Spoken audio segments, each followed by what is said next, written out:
지난 목요일 날 서울 강서구에서 크레인이 넘어져 도로에 있던 버스를 덮쳤습니다.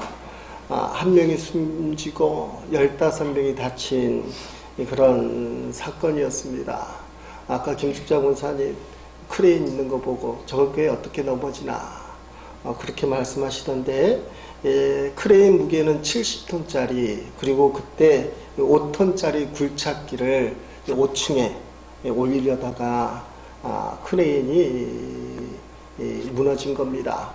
무게가 꽤 되죠. 70톤, 5톤짜리 이거 옮기다가 그랬는데, 국립과학수사연구원에서 원인에 대해서 이제 소견을 냈습니다. 이게 거의 맞다는 얘기죠. 무거운 물건을 옮기는 크레인은 그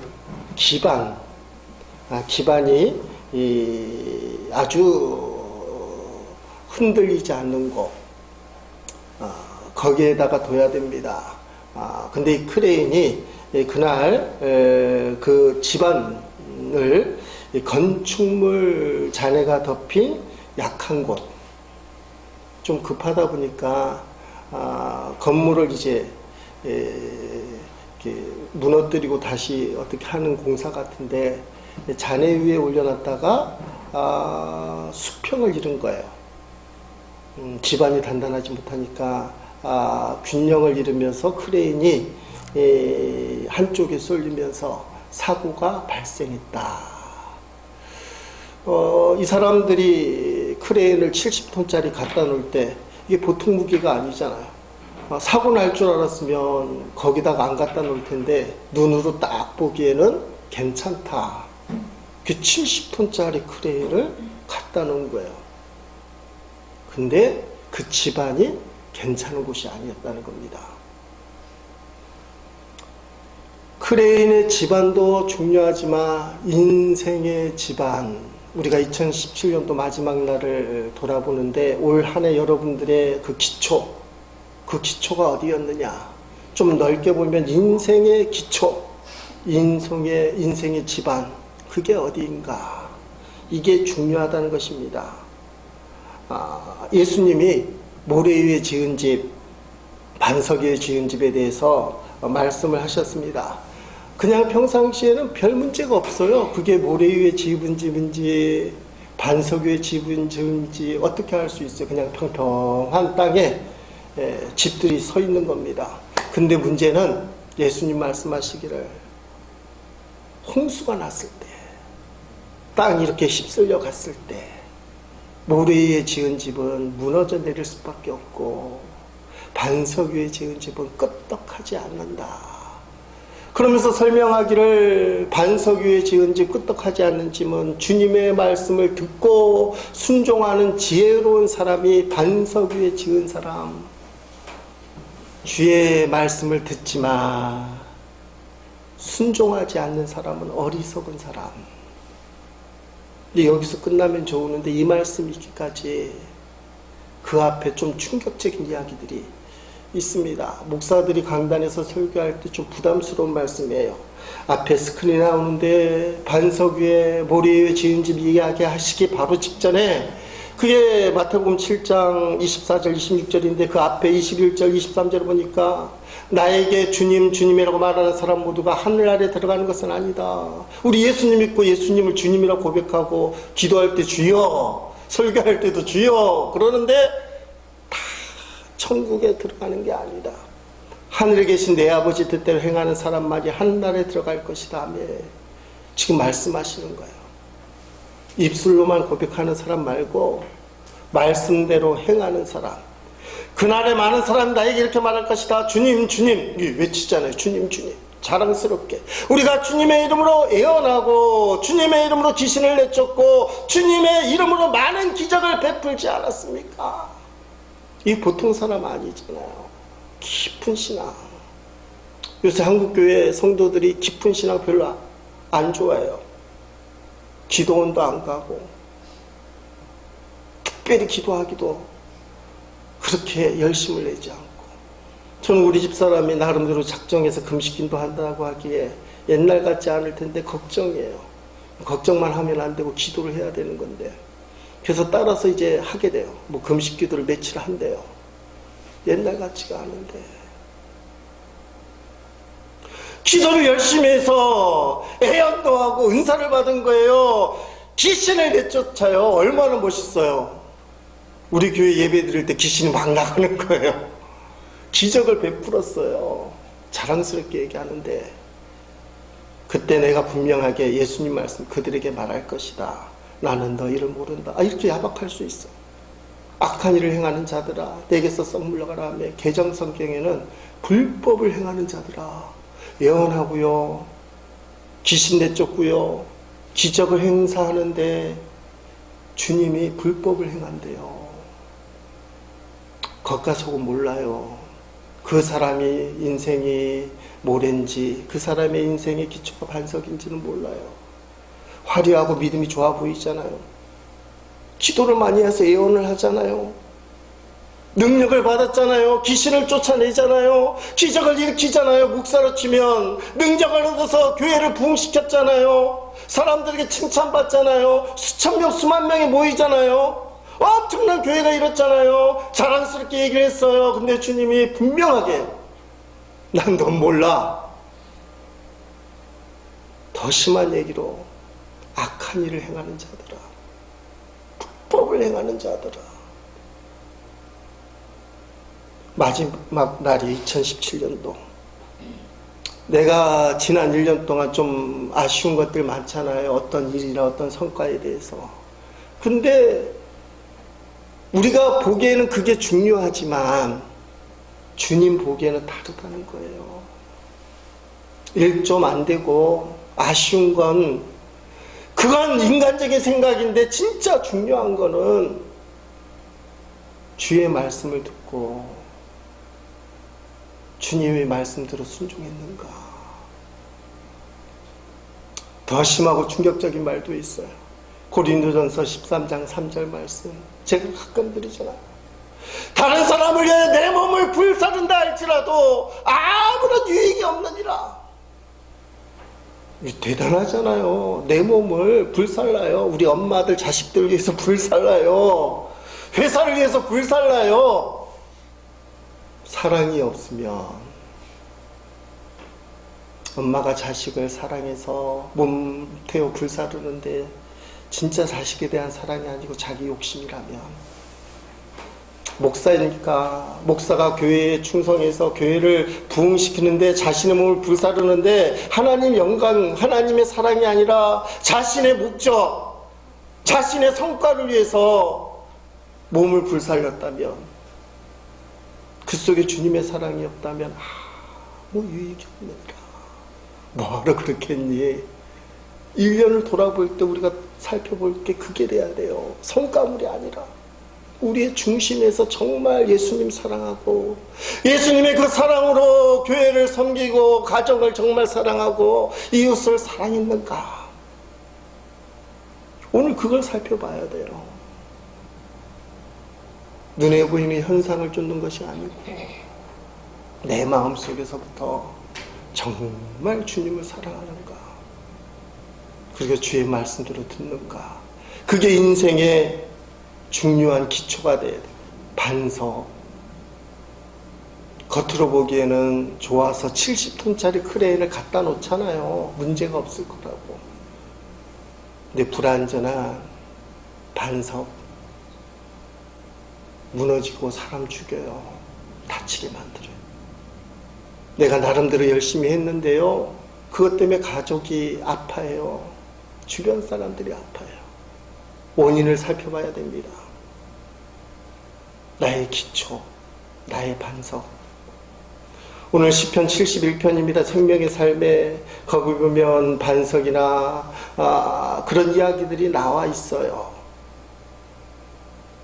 3절 말씀해 주는 내가 항상 피하며 숨을 바위가 되소서. 주께서 나를 구원하여 명령하셨사오니 이는 주께서 나의 반석이시오 나의 요새이심이니이다. 아멘. 이 시편 71편 누가 썼는지 몰라요. 다윗이라고 믿고 싶은데요, 다윗이 썼으면 보통 시편 앞에 표저에 다윗의 시, 근데 71편에는 그런 내용이 없어요. 근데 믿음이 좋은 좋은 사람인 건 확실해요. 전체 내용을 살펴보면 시편이 150편이니까 거의 다윗이 썼잖아요. 근데 가만히 살펴보면 다윗이 쓴 게 맞는데 다윗이 썼다고 안 하니까 성경 연구하는 주석가나 목사들이 다윗이 썼다라고 얘기를 못하는 거예요. 왜냐하면 다른 시편에는 다 다윗이 썼다고 하는데 이 71편에는 그런 내용이 없어요. 70편에는 다윗이 시 나와 있어요. 근데 71편은 없기 때문에 목사들이 좀 불편해도 여러분이 그렇게 들으셔야 됩니다. 71편의 저자, 71편을 쓴 시편 기자, 뭐 이렇게 설교를 해요. 제가 실수해서 다윗 하더라도 고말이라는 거예요. 1절부터 4절까지는 그 내용을 읽어보면 진짜 죽을 것 같은 그런 마음, 엄청난 위험에 빠져 있어서 주님을 찾는 내용입니다. 고통이 보통이 아니에요. 10절과 11절에 보면 원수들이 말하기를 하나님이 저 사람을 버렸구나 하면서 좋아한다라고 되어 있어요. 이 시편 저자가 분명히 하나님 믿는 사람인데 이 원수들이 저 사람 하나님 버린 사람이다, 그렇게 믿음이 좋은 사람인데 하나님이 버린 사람이다. 20절에는 시편 저자가 인정합니다. 비록 주께서 많은 어려움과 힘든 시간들 나에게 주셨지만, 많은 어려움과 힘든 시간을 주셨는데 주님은 나를 다시 살게 하실 것입니다. 땅속 깊은 곳에 빠져있는 나를 주님은 다시 불러오실 것입니다. 아멘. 이게 미래형이잖아요. 지금 상태가 어때요? 어렵고 힘들다는 거예요. 근데 중요한 거는 이 시편 저자가 하나님을 떠나지 않는다는 겁니다. 그리고 우리식으로 하면 좀 뻥쳐요. 좀 큰 기도를 합니다. 21절에 보니까 나를 더욱 창대하게 하시고 돌이키사 나를 위로하소서. 네, 뒷말은 이해가 되잖아요. 너무 힘드니까 위로해 좀 해주세요. 근데 믿음의 기도가, 따라합시다, 좀 크게, 신앙의 도전이 필요해요. 좀 크게. 저는 우리 제1의 식구들이 좀 욕심을 갖기를 축복합니다. 좀 크게, 더욱 창대하게 하시고 더욱 부흥하게 하시고 더욱 잘되게 하시고 하나님 앞에 좀 크게 입을 넓게 여는 거예요. 크게. 지금 죽을 처지고 거기서 벗어나지도 않았는데 나를 창대하게 하시고 그렇게 기도하는 겁니다. 시편 71편 내용을 요약하면 이런 거예요. 죽는다 해도 나는 살아계신 하나님만 붙들고 끝까지 의지하겠다. 끝까지. 원수들이 뭐라고 하든지 상관없이. 그래서 오늘 본문 5절과 14절 말씀한 두 절을 선택했는데요. 다시 한번 읽어봅니다. 주 여호와여, 주는 나의 소망이시요 내가 어릴 때부터 신뢰한 이시라. 나는 항상 소망을 품고 주를 더욱 찬송하리다. 하나님만이 나의 소망인데 그 소망을 품는 거예요. 그게 뭐예요? 하나님을 탁 품는 거예요. 근데 그 말씀 이후에 더욱 사람들이 손가락질하고 내 자신 너무 힘들어요, 자기 연민에 빠지고 이래서 될까 할 때마다 나는 더욱 하나님을 찬송하겠습니다. 시편자도 사람이니까 두렵고 불안하잖아요. 그래서 그런지 표현이 더욱 한 번만 써도 되는데 더욱 찬송하겠습니다. 이 말씀이 저를 많이 움직였어요. 신약성경에 보면 사도 바울이 비슷한 경험을 한 게 나와요. 고린도후서 1장 8절로 10절 말씀 보니까 형제들아, 우리가 아시아에서 당한 환난을 너희가 모르기를 원하지 않았느니 심에 겹도록 심한 고난을 당하여 살 소망까지 끊어지고 우리는 우리 자신이 사형 선고를 받은 줄 알았으니 이는 우리로 자기를 의지하지 말고 오직 죽은 자를 다시 살리신 하나님만 의지하게 하심이라. 그가 이같이 큰 사망에서 우리를 건지셨고 또 건지실 것이며 이후에도 건지시기를 그에게 바라노라. 아멘. 뭔가 비슷하잖아요. 시편 70편 저자랑 사도 바울이 예수 믿고 당신의 삶을 하나님 앞에 드렸어요. 복음을 위하여 순교자의 결단으로 하나님 앞에, 주님 앞에 이방인의 전도를 위해서 바쳤어요. 고난이 없으면 좋겠는데요. 교회 다니고 예수 믿고 기도 많이 하면, 주님께 헌신하면 고난이 없으면 좋겠는데요. 살 소망이 끊어지고 이제는 꼼짝없이 죽게 되는 사형 선고를 받은 줄 알았으니. 신앙생활에는 그렇게 늘 여유 있고 기쁨과 있고 감사만 있는 건 아닌 것 같아요. 사도 바울이 살 소망이 끊어졌다, 사형 선고를 받은 줄 알았다 했을 때 그 찐한 마음, 예수를 위하여 나의 인생을 드렸는데도 이런 일이 생길 수 있구나. 그 주의 섭리를 받아들이지만 솔직히 하나님에 대해서 아쉽잖아요. 느껴본 사람이 아는 거예요. 최선을 다해 기도했는데요, 좀 아쉬워요. 그래도 하나님 원망할 수도 없고. 근데 하나님이 그때 구원해 주셨어요. 죽음의 자리에서 건져 주셨다. 근데 그 다음 말씀이 가슴을 쾅쾅쾅쾅 치는 거예요. 시편 71편 기자로 얘기하면 더욱더욱. 근데 가만히 보니까 이같이 큰 사망에서 우리를 건지셨고, 이건 간증이잖아요. 이제 좀 멈추면 될 것 같아요. 그렇게 죽을 고비를 넘겼으면 이제 좀 쉬고, 이제 사람들도 인정하니까 그만하면 되잖아요. 뭐하러 더 해요. 근데 이후에도 건지시기를, 무슨 말씀이에요? 또 죽을 처지가 된다 할지라도 나는 사명을 감당하겠다. 나는 복음을 전하러 가겠다. 또 죽을 고비가 올 거다. 또 살 소망이 딱 끊기고 사형 선고를 받게 될 것이다. 그러나 그때에도 우리를 건져주시기를 하나님께 바란다. 근데 이 말씀 읽다 보니까 시편 71편하고 바울의 마음속에 딱 드는 게 있어요. 설령 하나님 믿다 죽는다 할지라도 난 하나님 포기하지 않겠다는, 좀 표현이 좀 이상하긴 하지만 신앙의 어떤 고집, 꼰조라고 얘기하고 싶은데 이게 나쁜 말 같아서 신앙의 고집. 시편 71편 원수들이 조롱하고요, 바울은 죽을 고비 넘기고 사망 선고를 받았는데요, 또 간다는 거예요. 톡톡 찬송하겠다. 또 죽더라도 가겠다. 로마서 14장 8절 말씀에 우리가 살아도 주를 위하여 살고 죽어도 주를 위하여 죽나니 그러므로 사나 죽으나 우리가 주의 것이로다. 아멘. 의지가 나오잖아요. 우리는 1년을 돌아보면서 아쉬운 게 안 해준 거, 하나님 못한 거, 좀 노력하지 않은 거. 근데 죽는 것까지도 하나님 뜻이라고 생각하진 않잖아요. 사나 죽으나 난 주님의 것이다.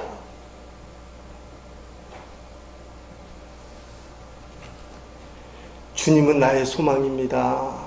주를 위해서 나는 죽어도 좋습니다. 이 고백이 시편 71편 기자나 바울의 고백이 사실은 같다는 거예요. 우리는 지난 1년을 돌이키면서 안 되고 좀 부족한 게 아쉽은데 그게 중요한 게 아니라는 거예요.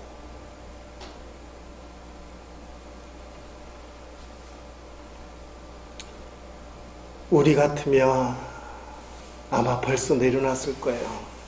신앙생활 하다가 좀 내가 원하는 대로 안 되면 판단을 하잖아요.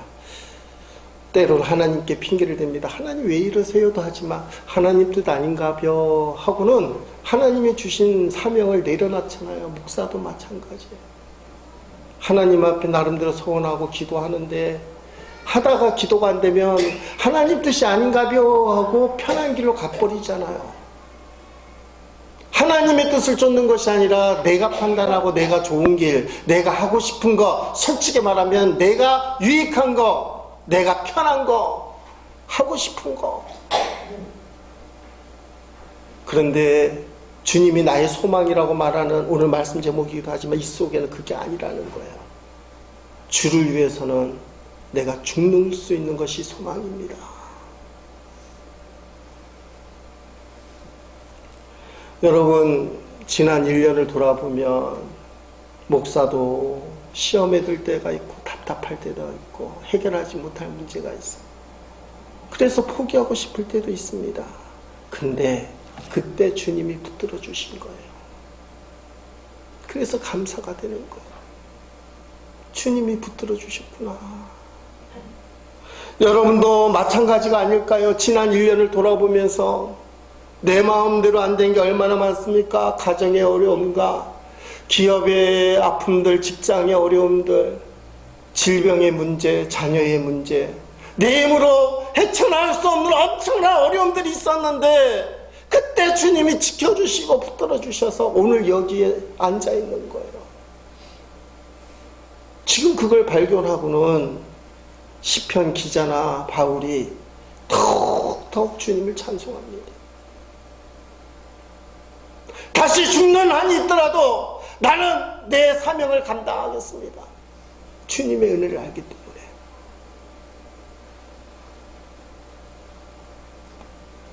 삶이 우리를 속이고 죽게 만들 때 주님이 우리를 붙들어 주셨다.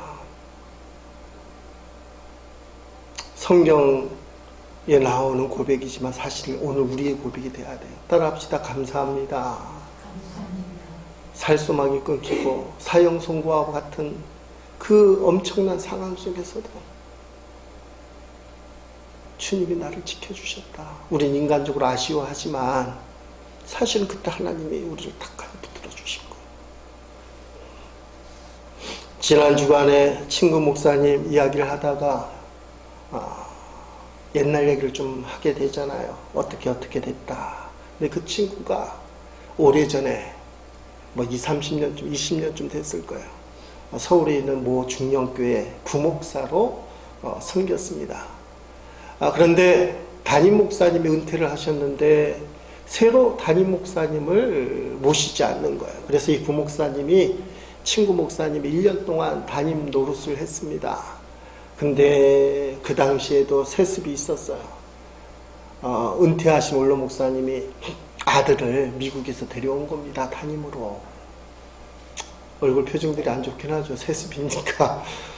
그래서 이 친구 목사가 교회 좀 흐름이 좀 그래요. 새로 담임 목사님이 오면 아무래도 불편할 것 같아서 부목사직을 빨리 사임을 했어요.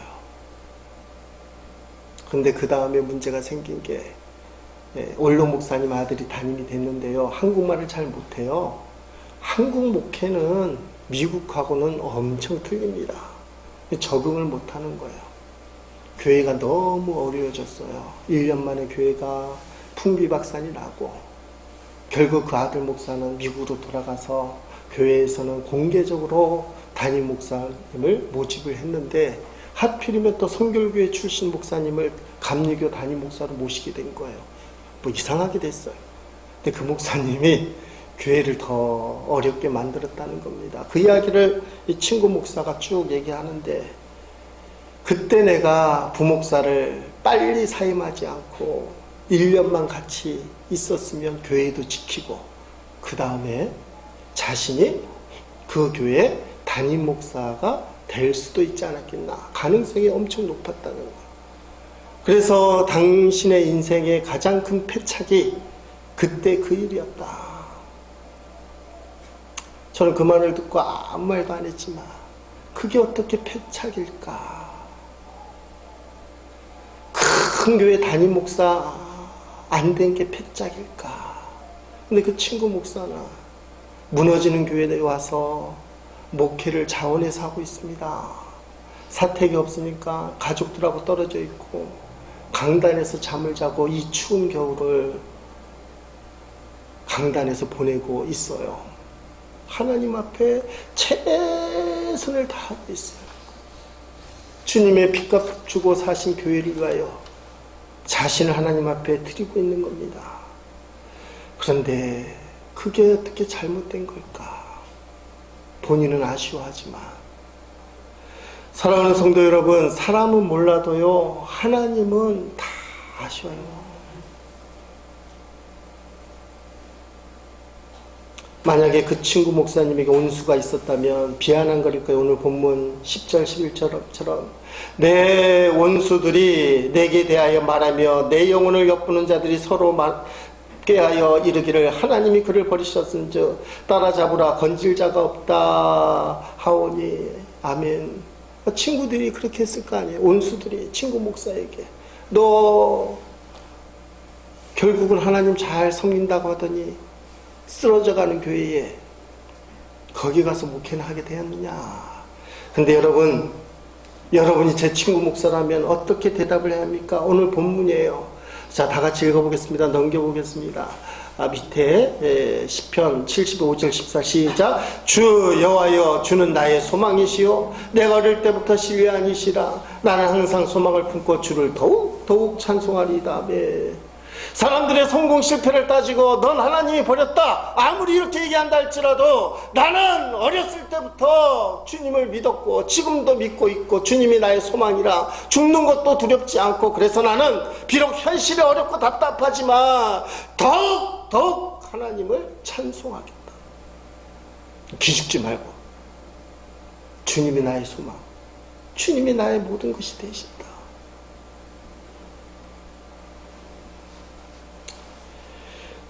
그림을 하나 보겠습니다. 이 그림 유명한 그림인데 목사님들이 설교할 때 많이 인용하는 거예요. 프레드리크 와츠라는 사람이 쓴 호프, 소망, 희망, 그런 그림이에요. 어떤 사람은 소녀라고도 얘기하고 제가 보면 여인 같은데요. 가련한 여인. 옷도 안 좋다고 얘기하는데 안 좋은 옷인지는 모르겠어요. 밑에 보면 이렇게 뜯어져서 자세히 보이는지 모르지만 좀 허름한 옷. 근데 분명한 거는 이 천 아니면 붕대로 눈가기를 다 막아놨어요. 그리고 하프를 들고 있는데요. 저게 고물 하프, 오래된 하프. 근데 잘 안 보이잖아요. 근데 저 하프 위에 선이 2개 있는데 가만히 보면 하프줄이 딱 하나 있어요. 하나. 다 끊어지고 하프줄 하나. 이 가련한 여인이 눈과 귀를 다 막은 채로 하프줄에 줄 하나가 있는데 연주를 하고 있다는 거예요. 연주. 최악의 상황 아닙니까? 아니, 듣지도 못하는데 보지도 못하는데 하프는 낡았고 하프줄은 다 끊기고 하프줄 하나 딱 남았는데 그걸 부여잡고 지구 위에 앉아서, 저 지구래요.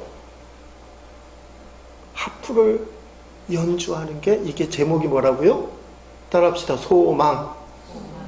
영어로 해도 돼요. 호프. 저게 소망이래요.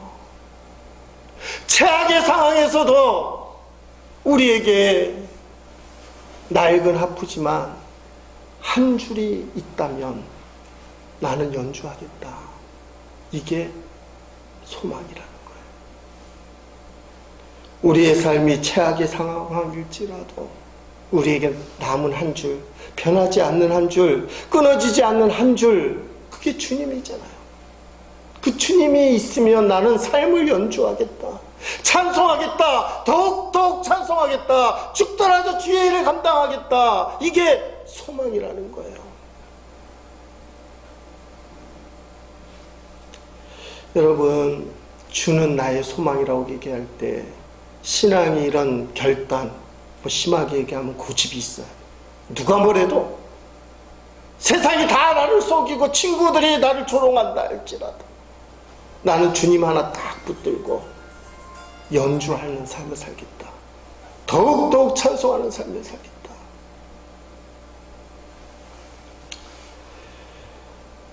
다윗이 쓴 시편 중에 오늘 본문과 비슷한 내용이 나옵니다. 시편 39편 5절 7절을 보니까 이건 다윗이 쓴 게 나와요. 표저의 다윗의 시라. 주께서 나의 날을 한 뼘 길이만큼 되게 하심에 나의 일생이 주 앞에는 없는 것 같사오니 사람은 그가 든든히 서 있는 때에도 진실로 모두가 허사뿐이다. 셀라. 진실로 각 사람은 그림자같이 다니고 헛된 일로 소란하며 재물을 쌓으나 누가 거둘는지 알지 못하나이다. 주여, 이제 내가 무엇을 바라리요? 나의 소망은 주께 있나이다. 아멘. 다윗이 마지막에 나의 소망은 주께 있습니다 하는데 노인이 된 다음에 시편 39편을 쓴 게 확실해요. 인생을 돌아보는 겁니다. 오래 살았어요, 나름대로. 근데 아무리 오래 살아봤자 나의 날을 한 뼘 길이만큼 하나님이 하게 하셨다. 한 뼘 길이라는 것은 그 당시에 길이를 재는 단위인데 우리식으로 얘기하면 10cm만큼 한 뼘 길이. 하나님이 우리에게 인생을 주셨는데요, 역사적으로 볼 때 우리의 인생은 한 뼘 길이. 안개와 같다 그러잖아요. 흔적도 없이 사라지는 인생. 한 뼘 길이만큼밖에 안 되는 인생. 왜 거기에 집착하느냐. 그리고 표현이 든든히 서 있는 때에도, 여러분 인생이 든든히 서 있을 때 잘 나갈 때 아닙니까? 축복받을 때. 다윗이 얼마나 든든히 서 있었어요. 꼬마였을 때 골리앗을 물맷돌로 쳐서 죽인 유명한 사람. 이스라엘을 제일 강력하게 세운 왕. 하나님 마음이 합한 자, 순종하는 자, 다윗을 연구하며 인내하는 사람. 사울 왕에게 2번 온수를 갚을 때 죽일 수 있는데도 하나님이 기름 부은 종을 내가 죽일 수 없다고 하면서 하나님의 뜻을 쫓은 사람.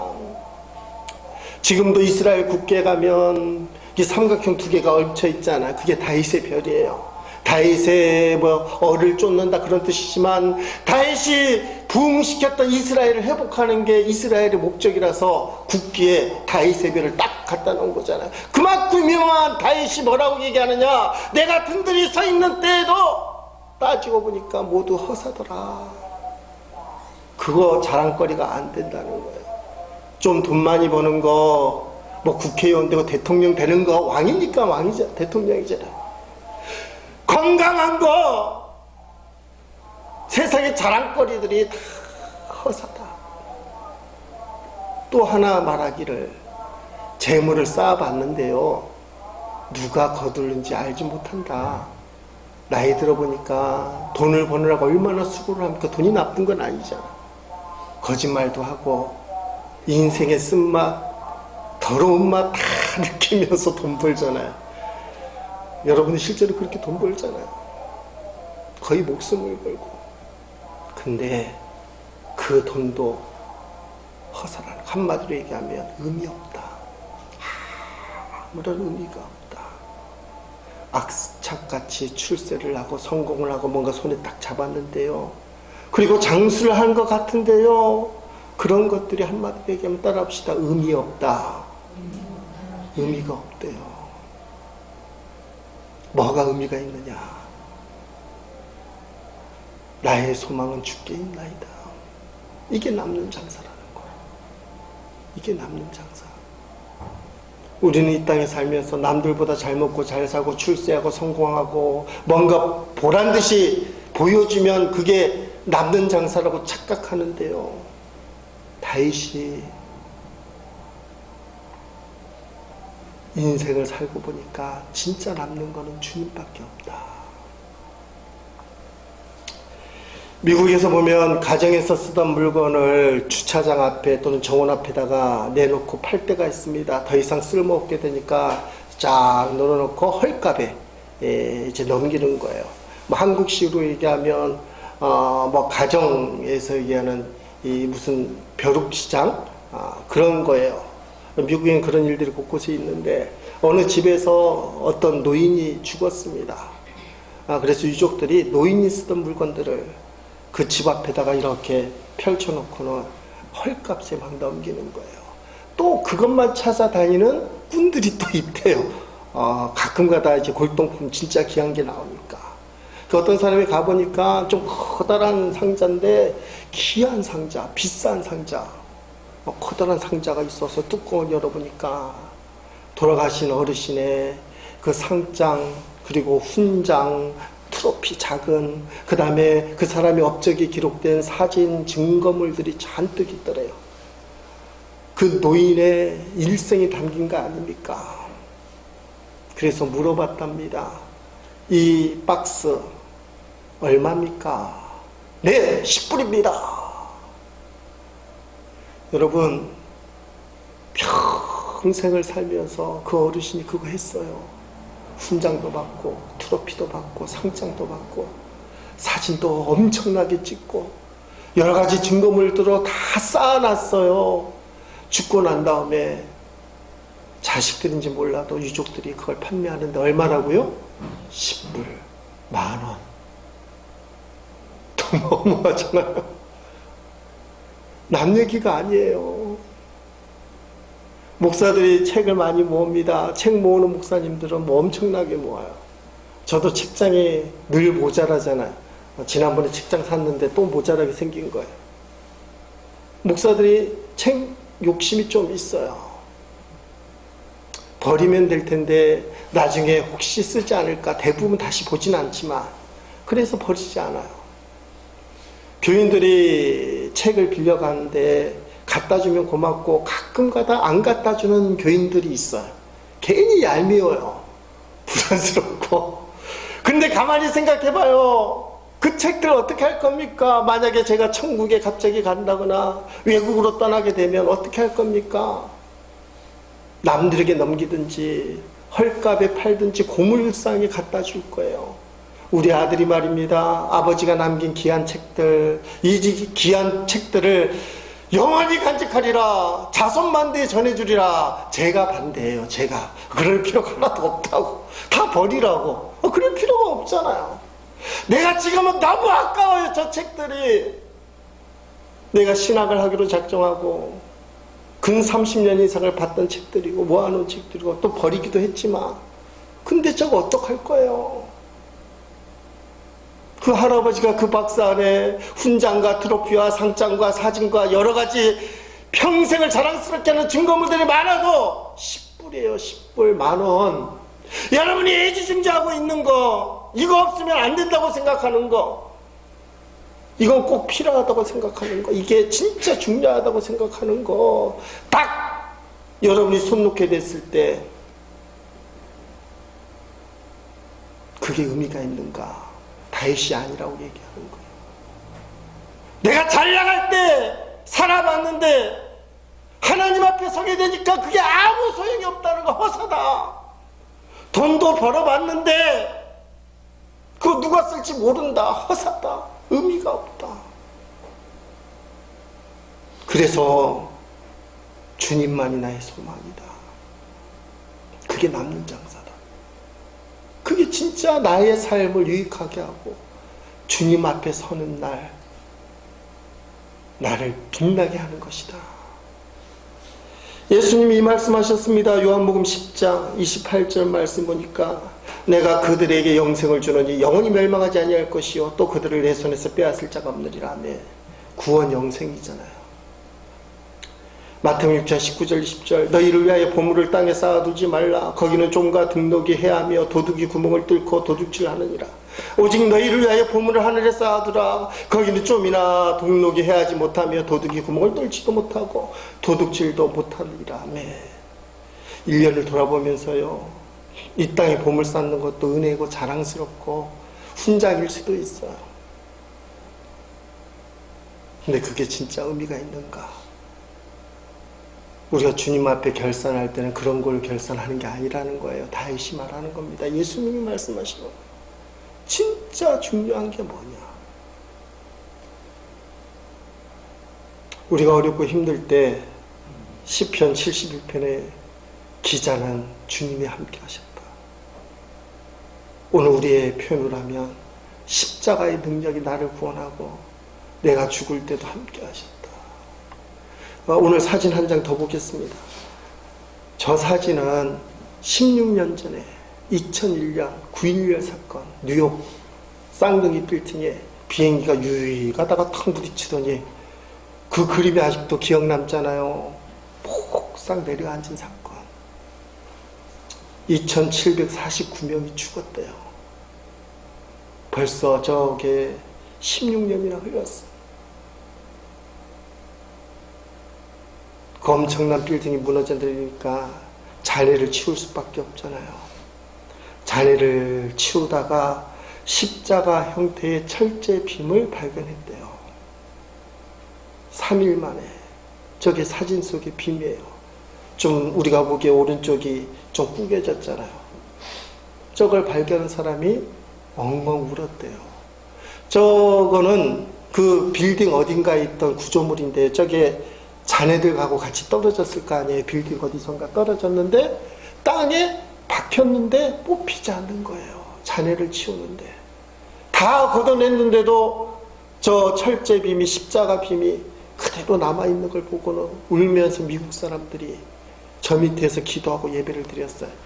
다른 종교 사람들이 좀 야시를 놔요. 뭐 미국이 기독교 국가냐? 다른 종교를 무시하냐? 그럼에도 불구하고 저기서 예배를 드리고 영구 보존하기로 지금은 지하 어딘가에 옮겨놨대요.